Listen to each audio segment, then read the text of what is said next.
Cho'lchin, senga o'xshagan yaloqlarni xobbindan ham battar yomon ko'raman. Iflos. Mayli, efiri boshladi. Bechoragina bolani ahvolini qarang. O'rnida bo'lishni xohlamas edim. Ha, shunaqa. Bechoraman. Yashab qolish uchun o'zimdan kuchlilarga tilyog'lamalik qilaman. Xo'sh, buni nimasi yomon ekan-a? A'lochi emasman. Yaxshi mushtlashib olmayman.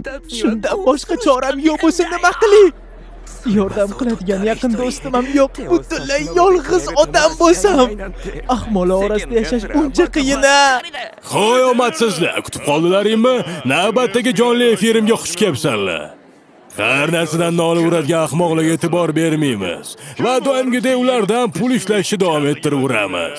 Hamma qilmishlari ommaga oshkor bo'lishiga qaramasdan, qandoq qilib buni yana qabul qilishganiga tushunmayapman. Urra!